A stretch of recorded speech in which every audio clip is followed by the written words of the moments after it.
Good morning to our audience all around the world to this sixth edition of the Leadership Webinar Series, where we are speaking to eminent founders and CXOs across the travel and hospitality space on their journeys, views on the current crisis, and how do they see the future of hospitality unfold. This is your host, Apurv Chamadia, Chief Revenue Officer at ReadGain, and joining me is Mr. Amit Sabharwal, who's the innovator and the man behind Red Doors, Southeast Asia's largest and fastest growing budget hotel brand. After a 20-year career in hospitality and travel tech, Amit identified an opportunity to help the region's emerging middle-class consumers and struggling budget hotel owners. Singapore-based Red Doors is truly on its way to operating with more than 2,000 properties across more than 100 cities in Indonesia, Philippines, Vietnam, Singapore. Prior to founding Red Doors, Amit was the Chief Business Officer, Hotels and International Markets at Make My Trip. He was instrumental in shaping Make My Trip's journey towards IPO in 3 years and getting it listed on NASDAQ. He was also instrumental in spearheading Make My Trip's largest acquisition of Thailand-based HotelTravel.com.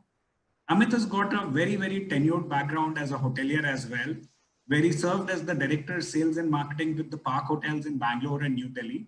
And he's a hotel management graduate with a postgraduate diploma in sales and marketing from NIS New Delhi. Amit has spent time at Cornell University, honing his professional skills as a hotelier, and currently lives in Singapore with his banker wife and 2 children. Amit is joining us today from Singapore. Amit, thank you so much for taking out time. I know you're really busy. So on behalf of all the audience on Zoom, on Facebook, on YouTube, thank you so much for taking out time and joining us. Hey, thanks, Apurv. Well, thanks for having me. Always interesting to spend time with you guys, old friends, part of my Make My Trip and then post Make My Trip journey. You know, I know you guys from a long time. So yeah, always lovely to spend time with you. Thank you so much, Amit. So Amit, you know, ever since the inception of Red Doors, if I'm correct, in Jakarta in October 2015, you've grown massively. You're now more than, 2,400 properties. I would love to hear from you, and the audience would love to hear from you about the journey and what are some of the key milestones which you have crossed, which are very close to your heart. Yeah, sure. So I think, we'll take a step back. I left Make My Trip after 9 years. And I think the thinking at that time was like, Make My Trip, phenomenal company, great growth story, one of the original pioneers of the .com revolution in India, so to say, right? So 5 years in India, 2005 to 2010.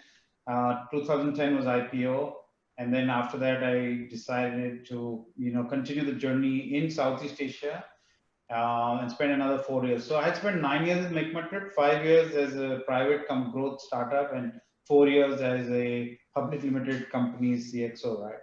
So it was great fun. It's a great opportunity. But then honestly, the reason I started kind of Red Doors was not like more that I, spotted a big opportunity, which was like, there it was also because part of the personal journey of mine was like, hey man, come on, I've done this like for 9 years and something has to change, right? And if I do want to be an entrepreneur.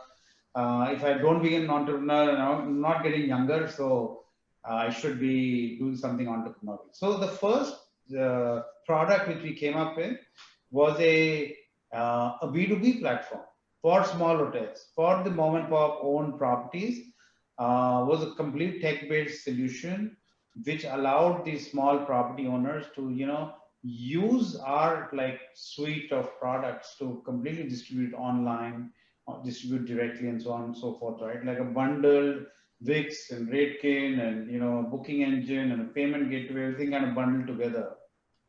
And it was a B2B setup because my thinking that time was that the probability of survival and longevity for a B2B brand is much higher than a B2C brand, right? Which requires a ton of capital, right? think that was my first, part of the entrepreneurial journey, the same company. And I think about a few months in, I kind of figured out, right, like, the smaller hoteliers, I can give them the best technology, the best in the world, UI or whatever. But unless and until we do it for them, they will never be able to do it themselves. Like they fundamentally show us that they can't afford like expensive talent, even there's technology, they need somebody to operate that, right? And so we said, okay, maybe it's time that we switch and give them a brand and use our technology to kind of distribute, etc., and then use the brand to franchise and so on, right? And so that's where we joined. We launched Red Doors in 2015 in Jakarta, and it was an interesting year, right? Because by that time, there was like a few of the brands in mushroom in the region doing similar, trying to solve similar problems. Many of them are not there anymore. But we were focused on one city, one country, and trying to solve the problem of this, 2 to 3 star, even maybe 1 hour to 2 star property owner, 25, 30 rooms, and just build our product around solving his problems. Um, and yeah, I think then over a period of time now we have close to 1,800 hotels now. And yes, there were various phases in the company, and then as in everybody's life, there will be a pre-COVID life and a post-COVID life. So lots of journeys, milestones in this journey so far. Yeah. So, Amit, very interesting. And I've always been personally intrigued. Like you could have chosen to go after mid segment or even premium segment. So, what was your decision making behind budget segment? So starting from India versus because you had so much experience in India and contacts versus starting overseas. So I think one thing I understood about India, with all due respect, right? The property owners don't want to pay. So that was the number one thought process. That I was with Make My Trip. I kind of conceptualized, ran the hotel business for so many years, and figured out that as long as the commission model, cut and pay, it's fine. But if you put them on a subscription models, anything else, if they need to pay for a service, that was not there. So that was the reason why I started out of India. The second reason I kind of started out of India was that I was based in Singapore by that time, right? And I didn't want to kind of go back and start the business in a very familiar territory. The reason I was trying to become an entrepreneur was that I wanted to break the mold of familiarity, friends, contacts, etc., right? Because that had got me so far in life, right? And which was good enough.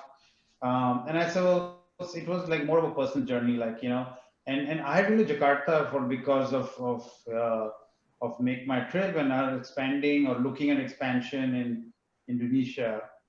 But I was like vaguely familiar, right? Like it's like you traveling to Sydney 4 times and say, "Hey man, I've been to Sydney." Yeah, of course. But you're kind of vaguely familiar. You really don't know the wheels amongst wheels, right? And so that's the reason started off with Indonesia and Jakarta, because again, also big emerging market. Mid segment pretty much had sorted the problems out to some degree. Large segment deluxe hotels had completely sorted out that problem, right? That's more a real estate problem. And then there's just, there were a lot of these pretentious technology providers. And people didn't even understand really, because once we went to the OTA perspective, right, where you have to literally everything's deep tech, trying to understand, optimize conversion by a 0.% here, a 0.% there. Then you get out and you speak to some hotel owners and stroke employees, and they're trying to spout stuff which is like fairly theoretical, but they definitely feel that's the best thing, right? So I just thought that it just didn't really, we won't be able to add much value in their lives, right? And us trying to convince them is going to be too much of a hard task for us. So it might as well go to the guys who say, come on, I have a 3-star hotel, 2-star hotel, 1.5-star hotel, and I'm doing 40% occupancy. And we go to them and say, hey guys, you know what, simple, work with Red Doors and we'll take your occupancy to 75% in 6 weeks. And they understand, yeah, because they understand the power of money very quickly. And to some extent, the business model itself was lending itself very, very well to technology. So it was a bit like Uber, where you would kind of put your asset into a platform, and the platform would then do customer acquisition for you, do loyalty for you, or do the pricing for you. And from an asset owner's perspective, it made my life very easy, right? So I didn't have to do anything, the platform would do everything, I just have to kind of operate the asset. So that was one of the reasons also that we decided to go after the budget properties.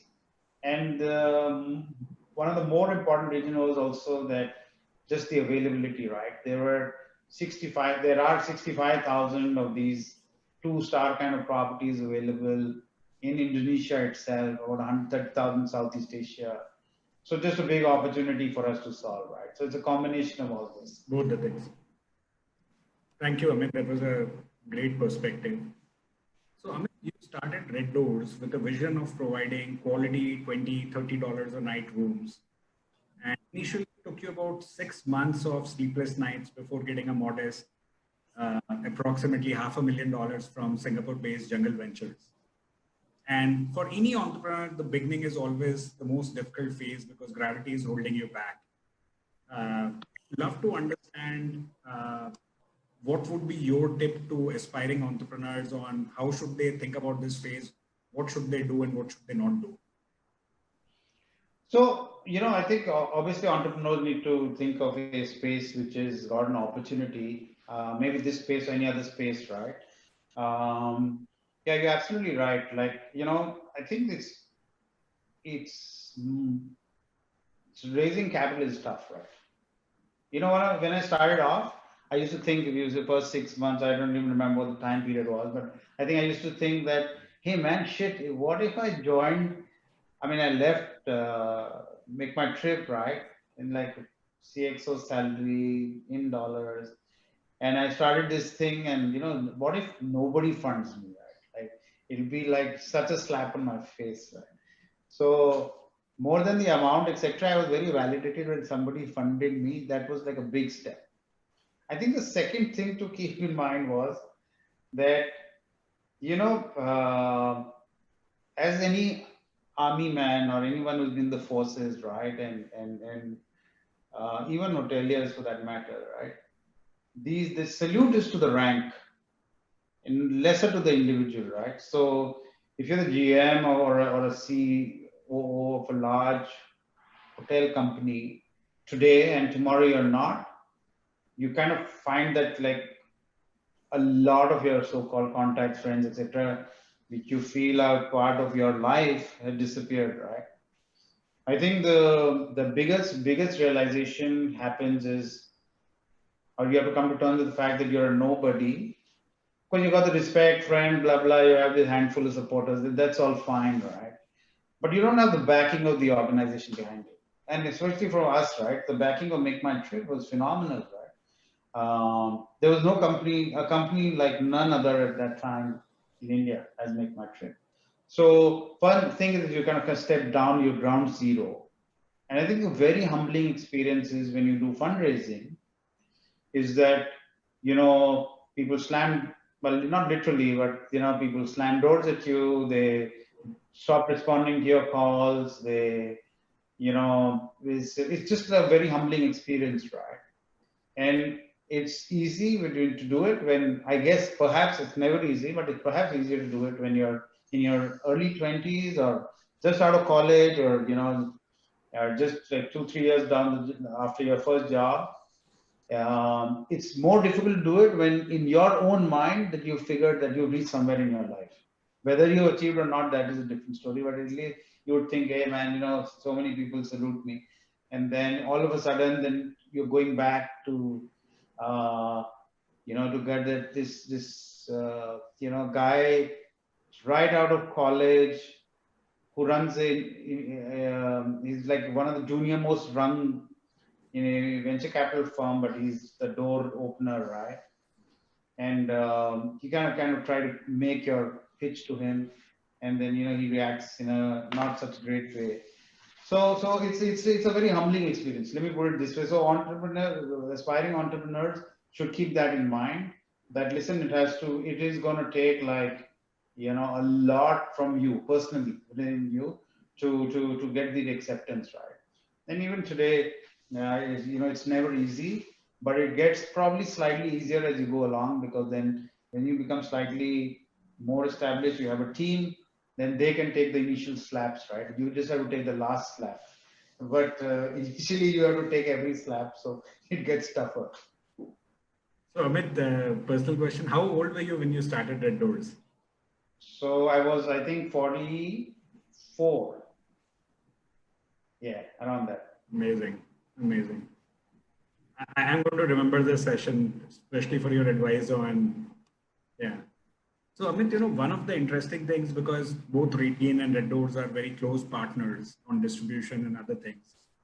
So we understand that, you have this demand forecasting engine that forecasts the demand in a particular area. And basically Red Doors breaks down the demand into 4 square kilometers and continues to add property until the demand in that 4 square kilometers is saturated. Do you think, you will continue doing that considering the current market forecast, or now will you go wider? So deeper versus wider is the question. Yeah, no, it's a great question, right? See, the thing is that we've been through 9/11, we've been through 2008 financial crisis, we've been through various wars, blah, blah, kind of stories, right? So Southeast Asia has been through SARS. And so this also will pass, right? So I think when things get back to normal, it won't be like immediate, not tomorrow, but over a period of time, things will get back to normal, right? So if you look at our business model, right, let's look at the business model itself. The business model is more a 7-Eleven model. That means that you have a lot of small format stores rather than a supermarket model, right? Like a supermarket has got 500, the equivalent is a 5-star hotel, 500 rooms. And the equivalent of a 7-Eleven is like, 1.5 to 2.5 star property with 20 rooms, right? So the opportunity to have many properties in one area makes a lot of sense to us, because we want to make sure that the demand gets saturated before we move on to the next area, right? I think if you read any books on startups, is that the first thing you need to kind of realize is you can never boil an ocean. So you need to start by boiling or fixing like a little problem. And then over a period of time, when you solve the problem, you move to the bigger, the next version, and so on and so forth, right? And so in our case, when we fulfill demand in a particular area, we like to go to the next area. I mean, that's been our thinking from the start. The demand forecasting engine also works very, very well when you have a lot of inventory, right? Like we have more than 200 properties in Jakarta. So it works very, very well because we know exactly where the demand is picking up which property. And I think more importantly, look at it from the consumer standpoint, right? If a consumer has to book, say, I'll just name it, so has to book a Shangri-La, and this is not his regular Shangri-La. So suppose there's a beautiful Shangri-La in Singapore. If a consumer comes to Singapore all the time, he will book Shangri-La.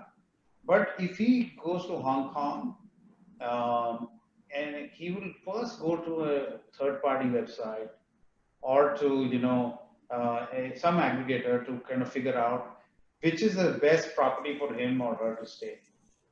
And then on basis of that, we'll try to, do a price comparison maybe on the website versus the Shangri-La direct website, see which is good, see what loyalty points it gets where, and then make a reservation, right?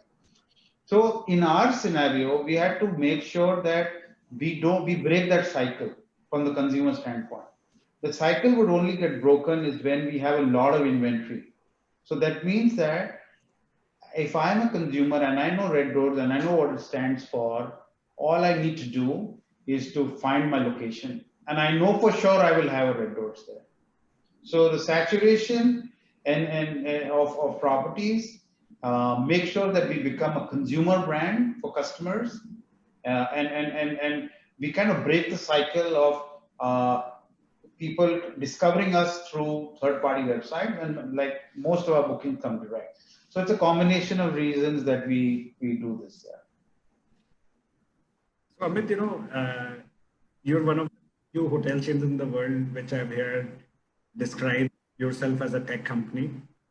And typically you see that a lot of hotels struggle to cope with tech, with innovation. And whenever I've met you, Ashish, who's your co-founder, or any of your management team, you guys are always buzzing with ideas, innovative things. So would love to hear about some interesting experiments you're doing on tech as you continue to push the frontiers of being a leading hotel chain. Yeah. Well, I think the difference is that, our primary DNA is a tech company, and incidentally, we also sell hotels, right? Rather than many people who do a fantastic job of the real estate. And so there's a slight difference there. So I wouldn't say that, we are the most innovative company, cutting, leading edge kind of company, right, in the world. We built our technologies to solve our own problems. And I think for what we have decided as identified the problems, we build our technology. We do a phenomenal job of delivering solutions to our problems, right? Now, whether it is on when we started off, we never even had a booking engine, right? We had a third-party booking engine. We had a third-party this, that. And we kind of figured out that, it doesn't make sense. We need to, have our own things. And we decided to build that. And, that was probably the lowest, most dumb piece of technology which we have right now. But I think demand forecasting, customer loyalty, people allowed to give tips through the app, automated check-ins, people walking in and the lights coming on based on occupancy sensors. So there are various pieces of technologies which are built in-house. But I think the most exciting for us is our demand optimizing engine, the pricing engine, because of that, right? And it does a phenomenal job. It's really difficult for us to explain because everybody says the same thing. But for us, we can make a fair amount of more money just because of that the way our engine kind of operates, right?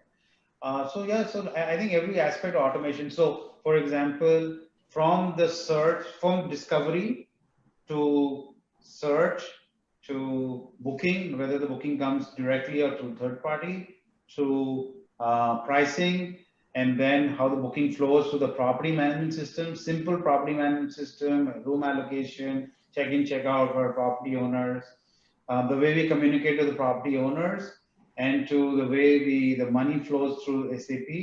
Like it's a completely integrated system.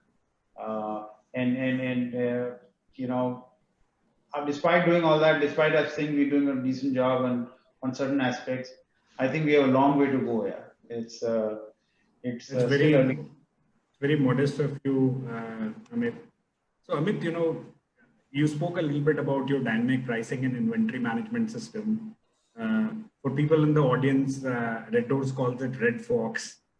And this system basically recognizes trends and patterns using AI technologies. So Amit, in the current situation, historical data, trends, what happened last year, how did competition respond? A lot of this is irrelevant because it's almost like a ceteris paribus, blank slate kind of a situation. So what is your pricing strategy as a chain? And what is your advice to hotel revenue managers, GMs who are on the call on what should they think about as they think about setting price for reopening? Yeah, well, I think, couple of things, right? Because we decided to solve our own problems, we never went to see how other people that solve their problems, right? And therefore for us, pricing became a part of how our 200 properties, 250 properties in an area are showing trends about picking up occupancy, or showing early signals about picking up occupancy, and on that basis, figuring out what the pricing should be, rather than the typical, five-star hotel revenue management systems, which rely a lot on what competition is pricing versus what historical trends are, right? Because we didn't find that to be as relevant for us. Also because we have a huge amount of direct business, very loyal customer base, and so on. So we didn't. Sorry. So we did, we did decide to build our own technology based on our own things. So the basic thing is it looks for signals, and the signals it looks for is on slight improvements in occupancy, and then decides to raise prices automatically. It raises it fractional in fractions of currency, or in full chunks of currency steps. It also has a moving average, right? There is no particular set that, okay, my price is say $100, and then if occupancy goes up, my price should become 110, then 120. It could be fractional, it could be 102.5, or it could be 63, and that 63 could be, say, below the optimum buying price, or the selling price, or what the owner wants also, because what the customer is willing to pay is very, very disconnected with the actual buying price of the property, right? It doesn't really matter to the customer. So I think that's the way it works. I think some piece of advice is that reducing prices beyond a point doesn't help anybody. And as a matter of fact, what the customers who are going to come and stay, like you were mentioning a little while before the call, that some hotels in Delhi who are working with the government, I've got a 40% occupancy or 35% occupancy. That's great, right? So now whether they work with the government at X price and decide to go online with the X minus 10 price, I don't think it's going to make much difference, right? So dumping prices beyond a point doesn't make so much of a difference. So they just have to kind of hold the prices and wait for the recovery to happen. That's it. Very good advice, Ed. Amit, we always hear from hotels that they're panicking now, and customers have gone down, guests have gone down from 100 to 40, and everybody's chasing those 40. So let's drop the prices and get them. So very contrarian, but very relevant advice. Thank you for sharing that. So Amit, you have a very hyper local approach, and you have a very deep penetration in the markets you're there.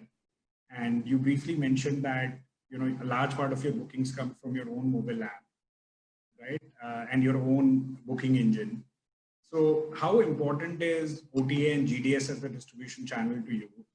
And do you see the role reducing every year, or do you still think that more or less it's going to be range bound and a certain percentage of revenue always will come from OTAs? And yeah, well, for us, we think OTAs are great partners, like, but 75% of our booking come direct, and so that's just a number which we've kind of are comfortable with, because distribution costs can be expensive. I think just the way the business is kind of structured, it cannot have too many layers of margins built into the business itself, right? Because you're having a customer base which is on the affordable side, and so on and so forth. I think I was an OTA, right? They play a very, very important role in the ecosystem, right? And so you cannot discount it. And this is like naive to get onto discussion to say that OTA took so much commission, blah blah kind of story, right? Well, so if OTAs want so much commission and you don't want to pay it, don't pay it, right? And then if you have the wherewithal to fill your rooms, good. Otherwise, just bite the bullet and pay it, right? So that's the the practical way of looking at things. I think the the third party importance will continue to be what it is right now. It depends on how the hoteliers align themselves, uh, and some of the macro issues might make a difference to their uh, importance, right? For example, if say Singapore, right, or New Delhi, or Ho Chi Minh City, which has got like recovery, no cases for 3 weeks, right, of COVID. Yeah. But if the airports are closed and the people are not coming in, then OTAs, international OTAs, do whatever they want to do, they cannot generate demand, right? Yeah. So if I was a local OTA in Ho Chi Minh City, then it just opens a lot of more room for me. But yeah, it's like those dynamics, whether people will be able to achieve that those kind of yeah, they'll be able to do what is needed to get that demand as a local OTA, or the larger OTAs go more deep into a go local campaign, which is happening in some cases. People are doing a really good job of it also. So I think they're there to stay. They have play a very important role in the ecosystem, and yeah, we are happy with our mix, and yeah, so be it. So Amit, you've launched a slew of new initiatives around health, safety, and hygiene. One of them is the Hygiene Pass, which is the industry-wide certification program to promote good sanitation and hygiene practices. I was speaking to Ritvik from Make My Trip a couple of weeks ago.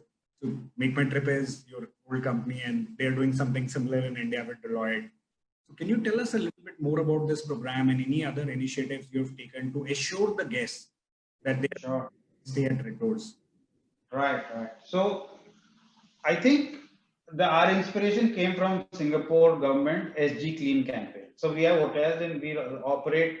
So Singapore is a unique market. It's one of the few markets where we operate our own hotels. That means we lease and operate our properties just because of the the way the market is structured, right? It gives us an opportunity to see how quickly, and Singapore government response has been absolutely phenomenal. And I would like to take a minute to mention some of the things, since the audience is fairly international, right? So for example, for 2 months where there was a lockdown, which we call circuit breaker here, 75% of the salaries of our hotel employees who were Singaporeans and permanent residents was subsidized to us by the government of Singapore. And so from not only from from a support which is like moral support, the real physical monetary support to operators, etc., like is also there. So hats off, right? But one of the early things we did is that they launched SG Clean campaign. The SG Clean campaign was that hotels had to get certified in a multi-step process, where the hotels had to take temperatures and clean certain times a day and maintain logs, etc., which was audited by a third party, one of the big fours in Singapore, right? And we said, okay, this is such a great idea, right? We're a technology company. How do we take this and take it to Indonesia, and you make sure that we use technology to certify, and then get a third party person, which is like the Institute of Hygiene, Health, etc., to come and certify this particular process, so that it's not really a Red Doors process. It's a red process which has to be followed and certified by a reputable body. And how do we use technology to kind of automate, right? So some of the elements are, and it's still in the process of evolving. I think early days it will reach somewhere far more complex than it is right now. It includes keeping track of the temperature of people, including reminders to staff operating the property to go and clean the lift buttons, to make sure that people who are coming in have a proper contact tracing happening, making sure that their temperatures are recorded, making sure that the personal protection equipment is all there, and then random audits to kind of ensure that, right? And so we've also noticed that some folks have decided to be part of this, clean, safe initiative of their own, and without, which is more like, it's not a real initiative. It's more like, optical, like, hey guys, we clean 3 4 times a day, etc. So which would probably would have worked well if we had a few number of properties, but because we have a lot of properties independently run, for the property owners, they have to go through this third party certification. There's a cost involved. And then those properties have a preferred listing, etc., etc. So we are trying to create that virtuous cycle of hygiene pass, people paying for getting that hygiene pass, therefore making sure that it's implemented. And if you take away the hygiene pass, then there's a drop in business. So getting that whole loop done. So yeah, it's one of our early initiatives. We are the first movers in this, and you've been kind of reading about it for a while, and hopefully this is very relevant for times to come. So, Amit, I was speaking at HSMAI Revenue Management, HSMAI at Home ROC conference yesterday. All sorts of ideas were coming from expert revenue managers from chains, including things like if a room is away from the elevator, maybe you can charge differential pricing because it's away, so less people will cross it. And many kinds of things, like should hotels start offering more packages, because if a customer lands at the airport, the hotel does not want to take a third party cab, but maybe will trust a cab more. So are you thinking of some of those things where the hotel, Red Doors is offering a more integrated packaged experience, including pre-cooked meals, pick up and drop, and it's a budget segment, so tough to also it. Yeah. Yeah, so budget segment, people are domestic, they know the property, they know the risks. So if I was, having a lot of international customers, if I was like general manager or Marriott, for sure, I would love to give my customers coming in from another country or another region, or one CEO of a large corporation, definitely, give them an integrated end-to-end, touchless package, right? And we are also speaking to a few agencies on getting these kiosks where people don't just need to meet anybody, right?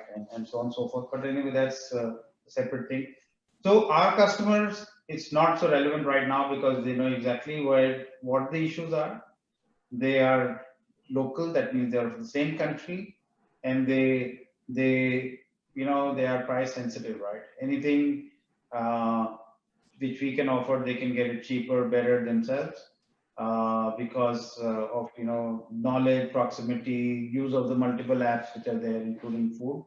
Having said that, there are certain properties of ours which are part of the quarantine program or the stay-at-home notice program for various government, and for those properties it's an integrated package, right? It includes the food, includes the laundry, it includes everything. But actually, as a rule, yeah, no, we are not looking at bundling because our problems are different than the bigger hotels' problems. So Amit, how is Red Doors using social media, your own CRM data, loyalty program data, communicate this whole reopening, all these new packages, offers, health and safety measures? What's your marketing strategy around this? So in a post-COVID world, Abur, the reality is that there is not so much money for doing a lot of paid marketing. This is the unfortunate reality.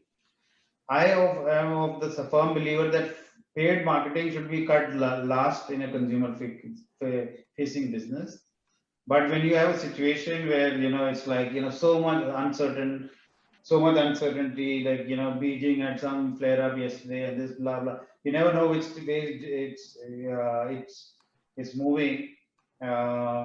You have to rely on organic. You have to rely on your loyalty and your CRM for your customers to come back. I think the good part about Red Doors is that we have tenure. That means we have a large number of customers who stayed with us. Literally in the millions. And secondly, that there's a very loyal customer base. So even pre-COVID, right? most of our customers who would come and stay with Red Doors would be repeat customers on any given day, right? So average customers would stay 4.5 times a year in a Red Doors. So there's a lot of repeatability.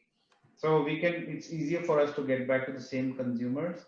It's probably not easy for me to get new segments of customers right now, but that also is not the need for the hour, right?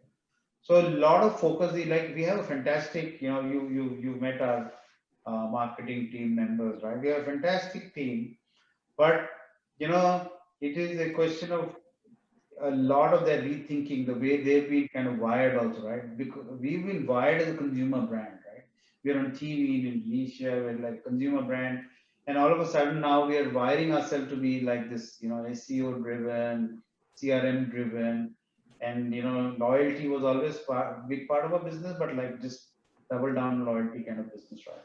So one, I think there's a restructuring of the thought process within the organization, and we I think you'll see if you just see the way we will track our app is right now and how it's going to be in the coming future also, right?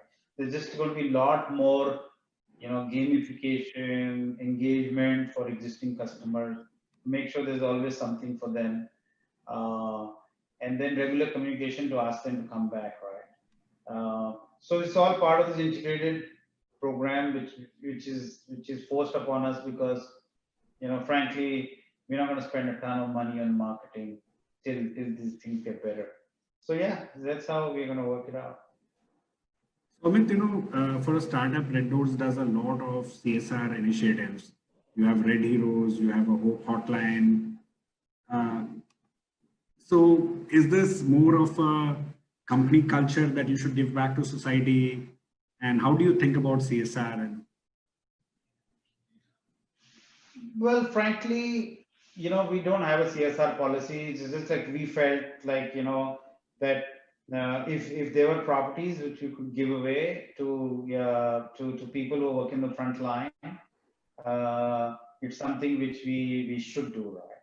Because it's a human tragedy, it affects almost all aspects of life, but commercially affects the tourism and the travel industry the most, right? And then we kind of found that we should give it, the frontline workers should get some benefit. We obviously are not huge, we can't impact in like millions of dollars worth of CSR, but whatever little bit we could do, we did, in given in the Red Heroes program. In the Hope Hotline program, it kind of started off when so organizationally, right? We were very quick to take decisions. We saw this COVID thing happening from February itself, right? Because it started hitting China, then Singapore was part of it, then Vietnam. So we started realizing that this is going to become a huge problem, right? And so we started taking various steps.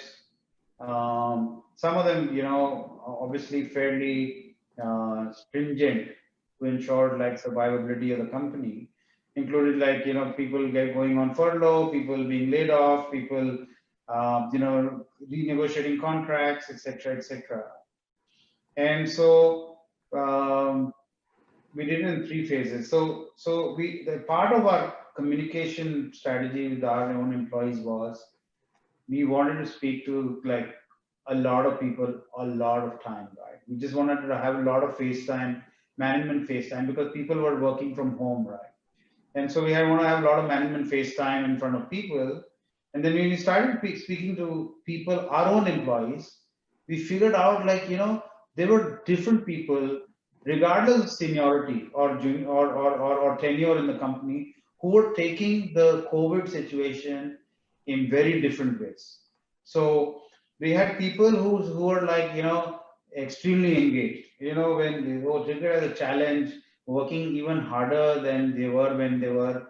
And we had teams like, who were on furlough, but still, coming to work for a few days, a few hours a week, but, outperforming teams who were on full time. So we had this highly engaged teams, but we had like some really senior people who we saw progressively as the lockdowns progressed, right? started like losing their mojo, started getting depressed. We could see the way they talk, the way they would look on conference calls, and so on and so forth.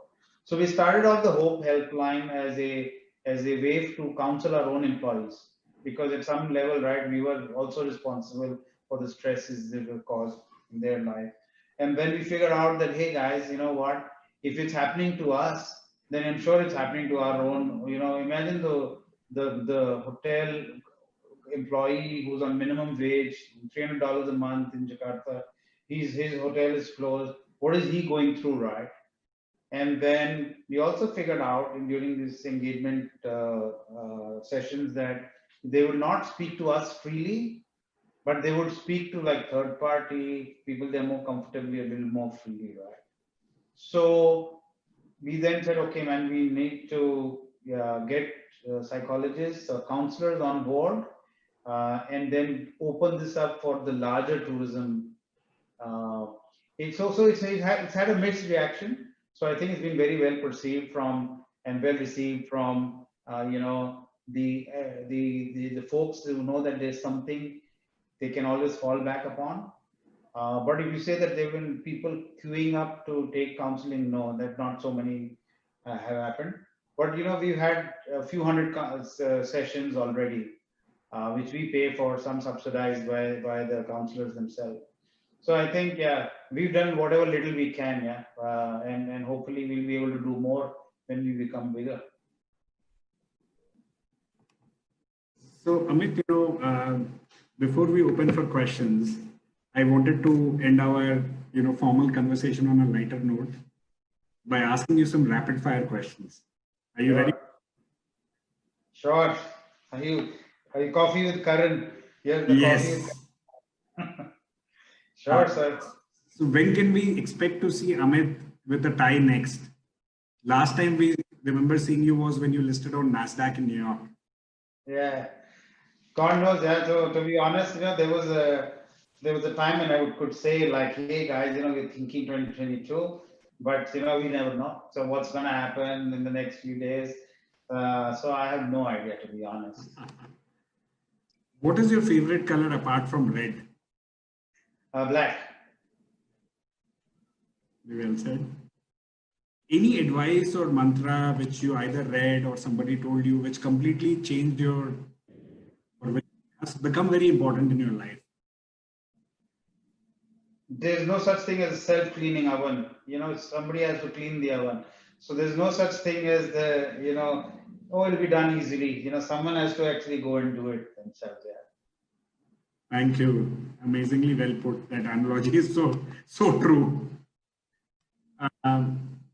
Water, wine, espresso, or Zephyr alcoholic ginger beer? Wine, absolutely. If you had whiskey, I would go with whiskey. But since you don't have whiskey, I say wine. For you, Amit, we will offer whiskey as well. So, how do you keep yourself? Because being an entrepreneur is a high-stake game, and you're always under pressure, and something is happening. How do you keep yourself physically and mentally fit? Like, what's your secret mantra? So I think, mentally fit. So I think one thing is that you try to reconcile with the fact that some things you cannot change, right? And as soon as you reconcile with that fact, things get better. But physically, I try to do some physical stuff almost every day. Hopefully, do something or the other. And mentally, I like to do Sudoku. And that's something to keep me busy. Also, it gives me inspiration that every problem has a solution. It's like if there is no problem, it doesn't have a solution. If you do Sudoku, there is a solution for. Sometimes you need to take a hint. Sometimes you need to do a bit of guesswork, but there is always a solution to the problem. So I think that also is something I do. My wife is also a big Sudoku fan. Yeah. I was on the book. Yeah. So Amit, are you a night owl or an early riser? What's your preference? Early riser, 5 a.m. You're a part of the 5 a.m. club. Excellent. If you could be a comic superhero, who would it be and why? a superhero. I don't know about superhero, but I know I was a big fan of Mad comics. There's a guy called Adam Newman. I don't know if you, a lot of youngsters Absolutely. wouldn't even know of that. I thought that's my favorite comic strip. Obviously, I don't want to be there, but I thought it was like phenomenal in just in terms of humor and fun and superhero. Maybe in today's days and age, maybe like someone like Iron Man, right? Thankfully, you didn't say Batman. Yeah. The mask is on the other side, right? So that's the problem. Absolutely, absolutely. Beaches or mountains? Which is the destination you would prefer to holiday in? Beaches, absolutely. Which is your favorite or one of your favorite movies?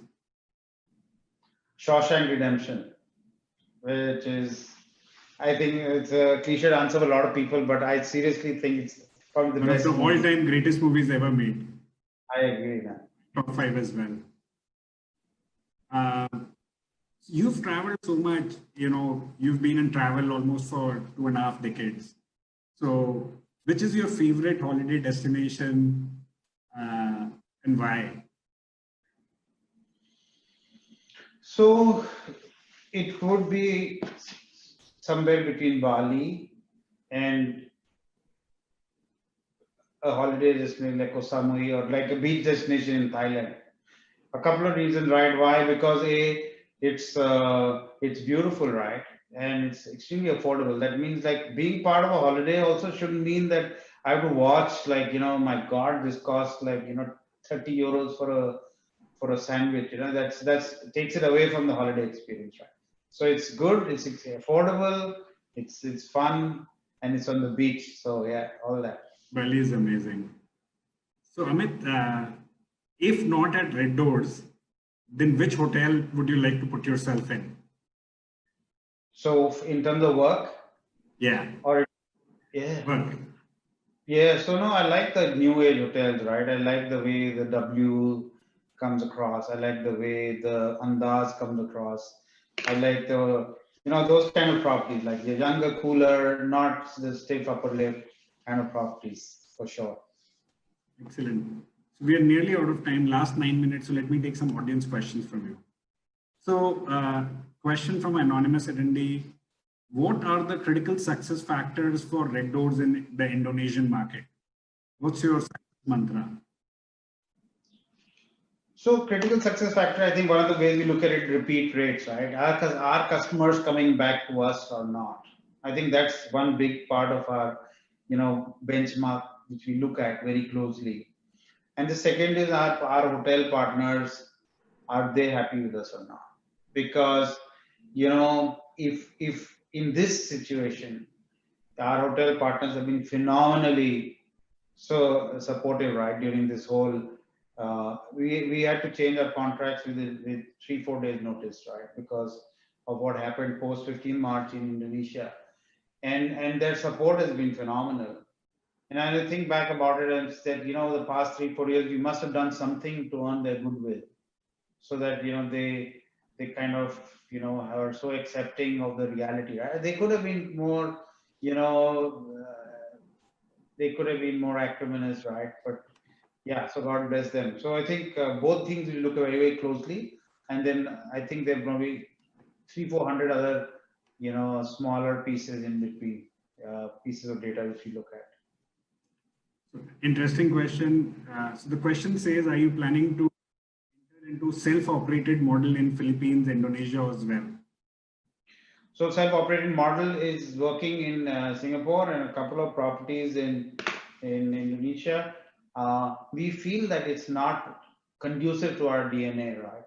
Our DNA is not to spend too much time with one property, be vested, that property's occupancy goes down, then we are like, trying to, focus disproportionate amount of energy there. We are like more like, platform play, right? So that's what we figured out. Yeah. After like lots of experimentation and a lot of temptation, we always wanted to go back to operate. It was like things, availability of properties is so much easier if you can rent them. The China lodging model in the China is hugely successful. But after being around the block a few times, we figured out that that's not us. So Amit, are you thinking about, imagine if this was a normal scenario, COVID wasn't there, and we're going to go back to it maybe 6 months, 8 months, 9 months from now. Are you thinking of opening new countries, new battlefronts in Asia, or even Yeah. maybe someday going international to Europe? So no, we are Southeast Asia players. Definitely, we believe that Thailand, Malaysia, many of the other countries have a lot of potential, and they were kind of part of our plans also. But I think right now it'll be naive to invest in anything new. Uh, this is the time we believe is to just consolidate and move to a much better position in the existing market. But yeah, we're a Southeast Asian player. We're going to be focused here on only. It's big enough opportunity. Yeah, like I don't think we can go to Europe and China and do any justice to any of those countries. So another question for you from Mr. Himanshu Kumar.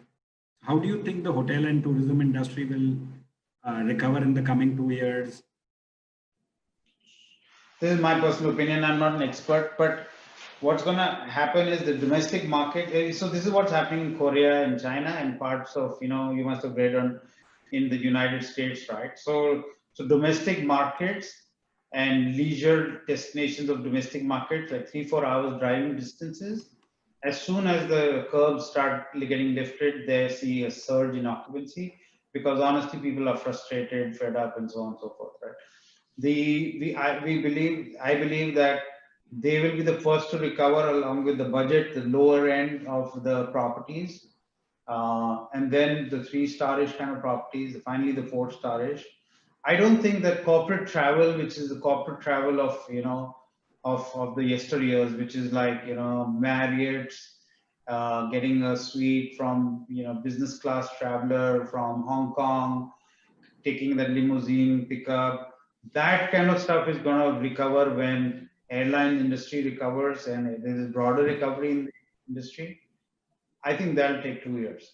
So and this is exactly what's happening if you look at Korea, China, and Apurva and Kamesh and everybody, you guys have shared some really good reports on that. But the higher end will take longer. Higher end leisure might pick up earlier. Understood. So Amit, another question which is coming on another platform for you is, what role do you see the government playing in helping the hotel sector recover? Do you see a role where they should be giving bailouts, picking up salaries, differing taxes? So they have to be sensitive to the needs of the hotel industry. And so, I have a unique perspective, right? That I am still connected to the Indian hotel industry to some extent, all friends, family groups here and there. And I see what's happening in Singapore, which has done an exemplary job. But even Thailand, right? Thailand is not a first world country.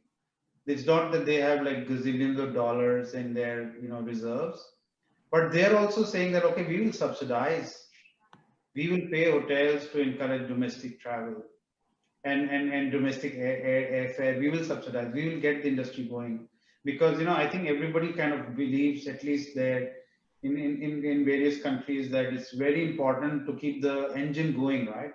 If banquet hall becomes co-working areas and hotels become hospitals, when there is going to be a recovery and there's going to be corporate travel coming in again, you will find that you would have broken the back of many hotel owners who don't want to get into this industry, right? It's anyway a painful industry to be in, right? In terms of it takes a lot of knocks all the time. So the government has to play a very proactive role. The governments have to play a very proactive role. And if somebody wants to see a template on how governments can help enterprises, they should come and just study what Singapore government has done, see what Enterprise Singapore has done, what the Singapore Tourism Board has done, what the government has kind of helped to prevent layoffs, and see that there will be long-term sustainability of the industry. So most definitely, the governments are not doing it, and many from my limited understanding of what's happening in India is that the governments are doing a like fairly pathetic job of leaving the hotel owners in the lurch.